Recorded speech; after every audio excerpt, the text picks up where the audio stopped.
The sun hung high in the sky, casting an orange hue over the bustling city of Nairobi. Crowds of people, mostly young, filled the streets, their voices raised in anger and their fists pumped in the air. #Reject Finance Bill 2024. They chanted in unison, their eyes flashing with determination. We will not back down. Among them was Mwenda, a tall and lanky young man with a fierce gaze. He marched at the forefront, his voice hoarse from hours of shouting, but his spirit unwavering. This bill is a travesty. It will only make the rich richer and push us further into poverty. We have a right to a better future. He shouted, his words echoing off the tall buildings. As they neared Parliament, the tension thickened. The air was heavy with the scent of tear gas, and the sound of police sirens wailed in the distance.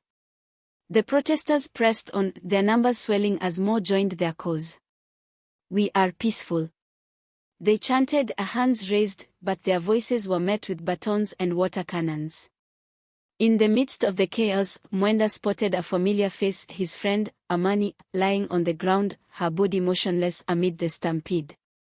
Amani! He screamed, pushing through the crowd to reach her. He felt for a pulse, relief washing over him as he found one, faint but steady. Hang in there, sister, he whispered, tears stinging his eyes. As the sun set, the protest turned into a battle zone.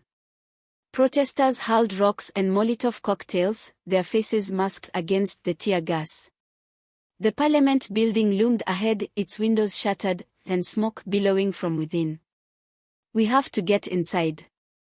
Mwenda shouted to a group of determined youths. We need to send a message they can't ignore. With a final surge of energy, they broke through the police barriers and streamed into the Parliament chambers. The air was thick with smoke and the sound of shattering glass. This is for the people.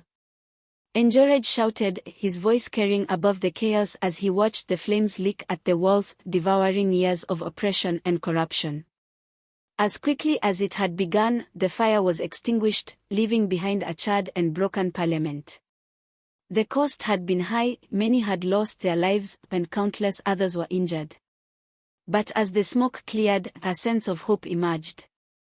In the days that followed, the government bowed to the pressure. The finance bill was rejected, and concessions were made to address the soaring cost of living. Mwenda, bearing the scars of his battle, stood among the ruins of Parliament, a sense of bittersweet victory washing over him. We did it, he whispered, his voice carrying the weight of their struggle.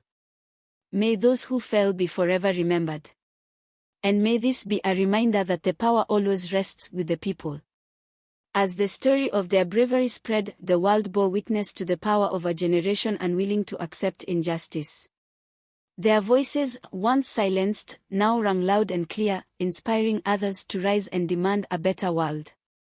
The broken Parliament stood as a monument to their triumph, a reminder that sometimes, from the ashes, a brighter future emerges.